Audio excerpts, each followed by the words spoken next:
Good morning, everyone. I just want to say simple is better. It's so good to be back and to be welcomed. Beautiful music, thank you. Such a gentle way to start this service. Thank you very much, thank you. All right, so are you ready to romp? You know that's what I do, right? Metaphysical romp. And so as I get started, I want to remind you of a couple things. Well, first is new. I published my next book, Use the Truth You Know, Unity's Principles and Premises. I brought a few copies, and as you probably remember, I use a lot of slides, and so you don't have to take notes on those slides. I'm going to have a little sign-up list in the back. If you want my slides, I'll send you both the PowerPoint, a PDF of them, so you can review them. So we're going to be talking about change today. When I say change for thee, what do you remember? Change for the, better. Now, the unity group, yes. Change for the better. And change is always happening, isn't it? Yeah, and I know this organization's been going through some change again, right? Yeah. And the thing is not to resist it. So most of you probably have at least heard or maybe used the Serenity Prayer. Want to read along with me? God, grant me the serenity to accept the things I cannot change, courage to change the things I can, and wisdom to know the difference. Yes, but wait, there's actually more. Because this wonderful prayer leaves out something important as far as I'm concerned. So read this with me. I have the serenity to accept the things I cannot change. I have the courage to change the things I can. I have the confidence to influence what I can, and the wisdom to know the difference. Yeah, so we do have the ability to influence. That doesn't mean our influence will cause change, though, right? Yeah, because when you try to influence somebody too much, you know what that's called? Nagging! Score! Yeah, it's called nagging.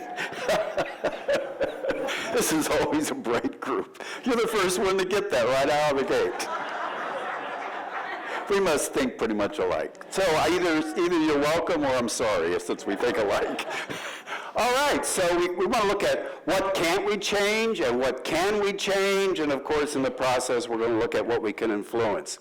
So this is a structure of knowing I've been using for quite some time. This is the simplified form. So the white area is the unknown, changeless God. And boy, something weird has happened with this PowerPoint. All right, I'm going to have to change something here, aren't I? Yeah.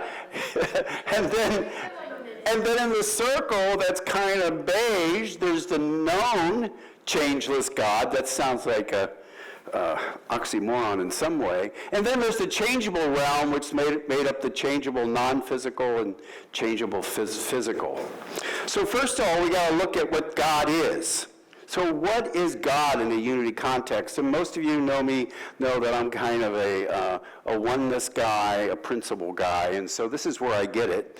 So Charles said, mind, by the term mind we mean God, the universal principle which includes all principles. The universal principle which contains all principles. And let me say parenthetically that word principle is also a synonym for divine idea. You guys have heard divine ideas, right? So principles, divine ideas, and even the word power and the 12 powers, they're synonyms for each other. The 12 powers are really 12 principles. I can't believe how bad that is. We're just going to work with it, right? Okay, so we have in the white the unknown universal principle and law. We have in the pink known principles and laws. And then, of course, we have that rectangle, which is the changeable realm. And I diagrammed the changeable realm there on top of the circle in the white paper to signify that the changeable realm depends on the unchangeable realm. Got that? The changeable realm depends on the unchangeable realm. In other words, we couldn't have this changeable realm unless there was this realm of the unchangeable. And we know that in the physical realm when we think about it. If you think about the principles and the laws of science, of the natural world, we couldn't do what we're doing in this physical realm without them. So, Charles also said that principle is the I am of every person. Do you remember being called or named the I am? Yeah, so we are the I am. The I am is not something separate from us. It's the truth of us. It's the reality of us. And it's each and every one of us. It's the unchangeable aspect of ourselves. So we could put the I am in those areas to where we refer in God and principle and law, because that's truly what we are. And so if we diagram it a different way to understand it, with pictures, we have a changing physical realm, a changing non-physical realm, and then of course this unchanging realm of the principle, law, and I am. We are that, even though we don't know all that is. And here, we're not talking about in that changeable, non-physical area of the diagram, we're not talking about our brain, okay? Why? That's physical. The brain is physical. So the brain is sometimes talked about in metaphysical circles as more of a receiver set for what's happening in mind or consciousness. Whoops. Okay? And so we can look at this another way and see that this unchangeable thing, this changeable thing that's non-physical, we could call personality or ego. Personality, ego. And in this system, unlike a lot of spiritual systems, the ego is not all bad. The ego's not the bad guy. The ego's not the devil. There's aspects of our personality that are adverse, but there's parts of our personality that are just great, okay? So who is the you that decides to pray? Who is the you that decides to meditate? Well, it's your personality, isn't it? Yeah. And so now we're going to move into the point of why all this is important, okay? So, our dominion is over our own thoughts, emotions, and passions. Did you know that?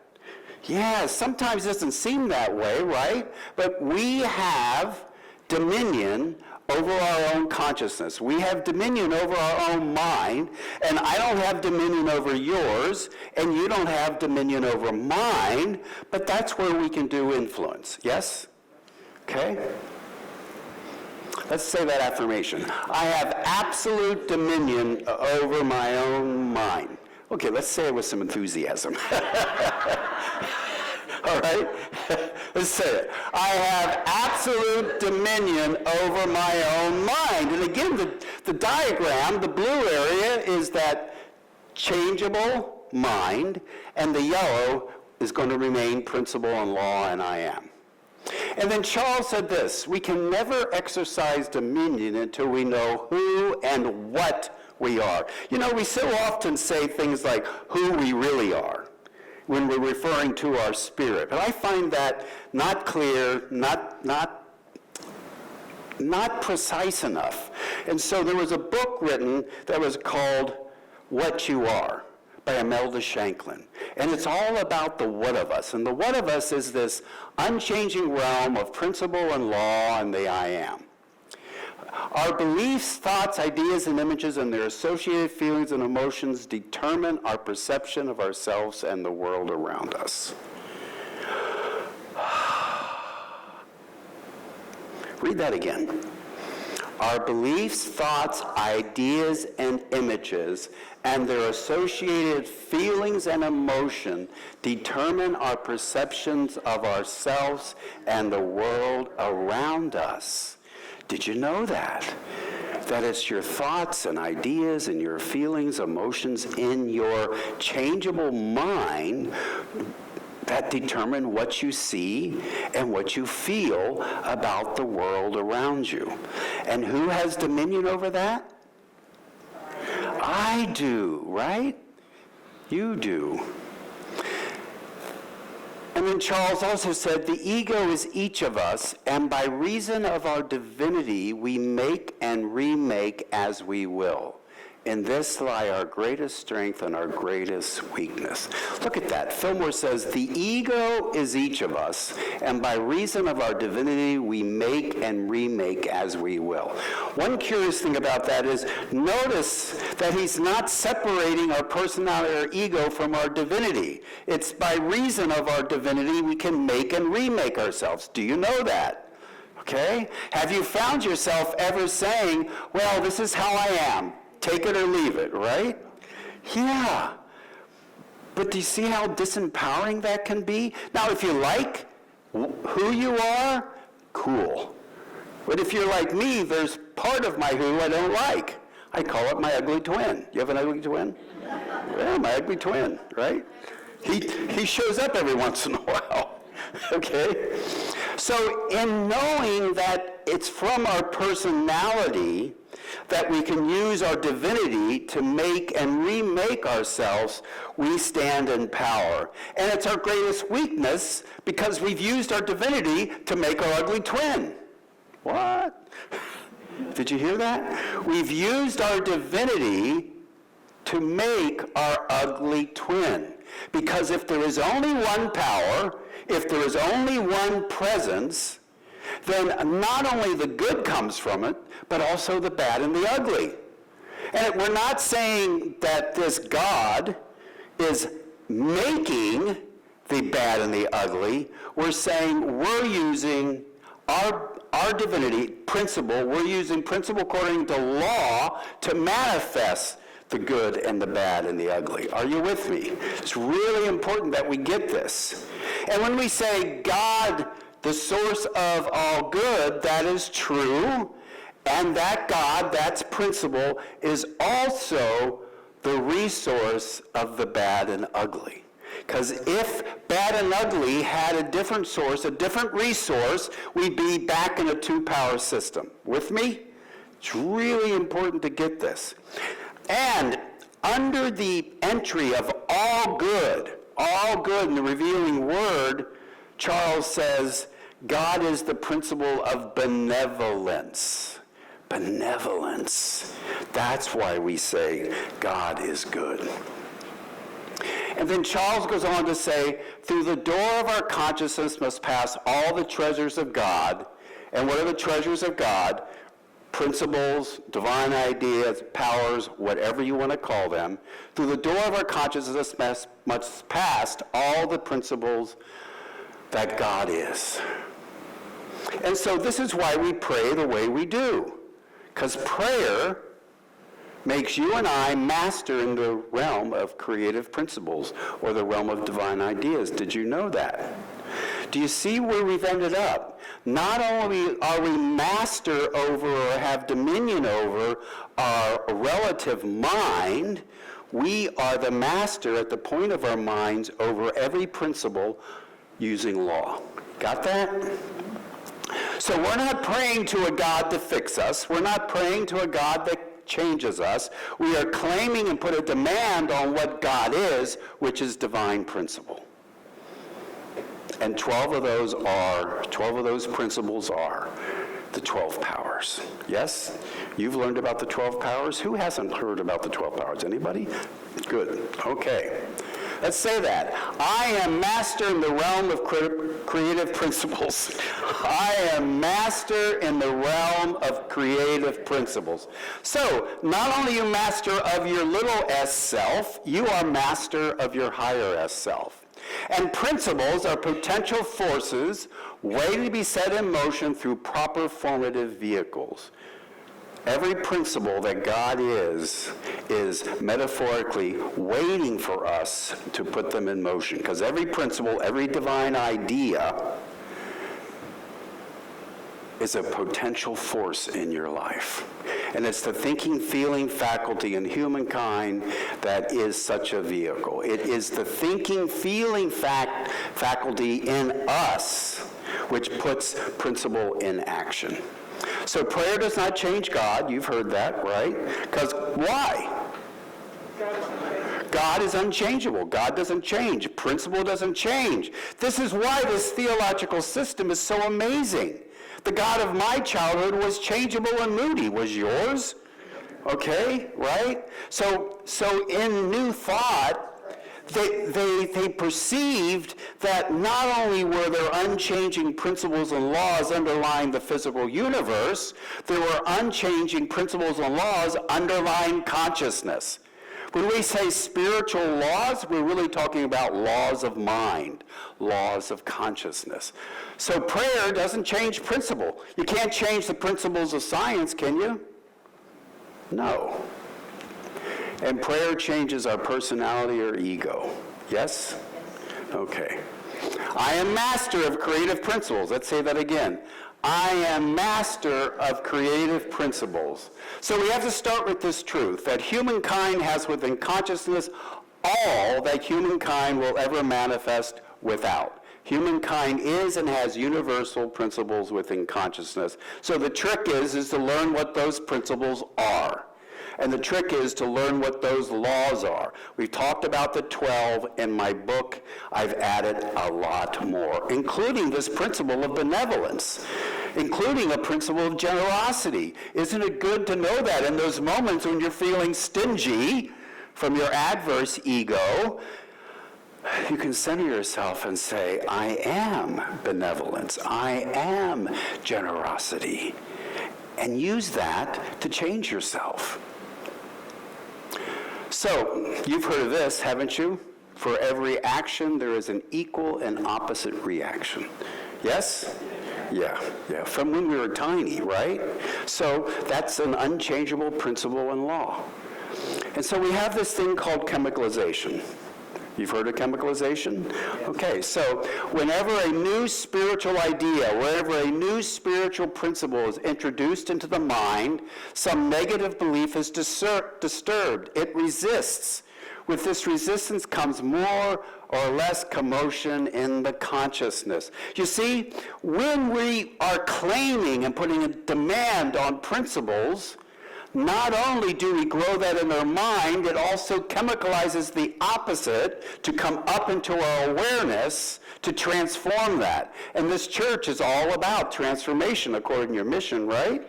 Yes. And so what happens is, as we're growing that new principle in our mind, chemicalization happens. And it's not a sign something's going wrong. It's evidence you're on the right track. And through this law of mind action is how it works. Thoughts held in mind with feeling produce more thoughts and feelings of the same kind in mind.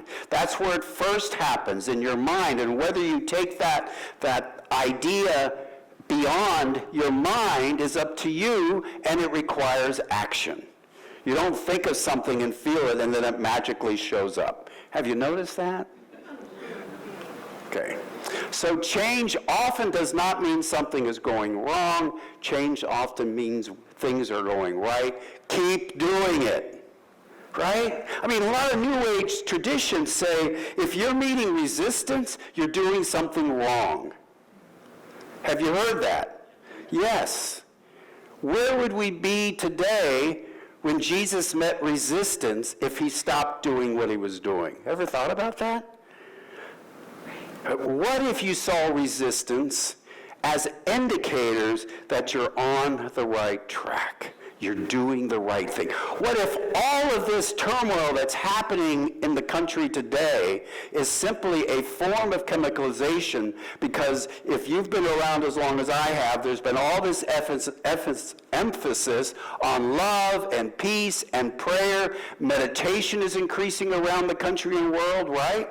So it was inevitable that the opposite would be chemicalized in our society. Okay? So it's not evidence we're doing something wrong, it's evidence we're doing something right. Keep it up, will ya? Yes. Now we still have to take action. and we're on the right track. I am master of creative principles. Let's say it together. I want you to get this. I am master of creative principles. I am master of my own mind. I am master of my own mind. So let's go back to our Serenity Prayer. I have the serenity to accept the things I cannot change, okay? I can't change you. You can't change me. We can change the chairs in here. I can't change the sun. I can't change the moon. You see what I'm saying? So we got to really watch. Even though the moon and the sun are changing, are changeable, I can't change them. I have the courage to change the things I can. And what is the primary thing you can change? Myself. So if you meet something you can't change, what are you going to change? Myself, right? And what are we going to use as the raw material? Creative principle, our divinity, our divine nature. I have the confidence to influence what I can. Are you going to influence or nag?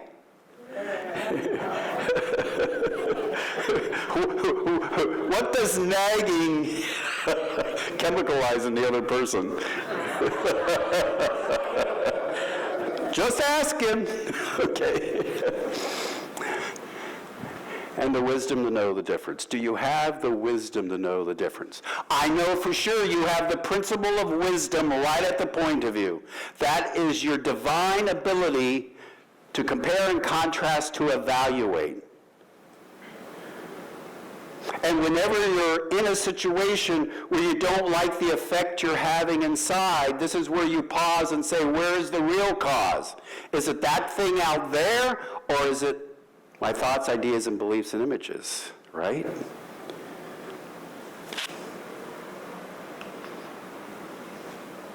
And so it is. And let us now have some music. And we're going to use this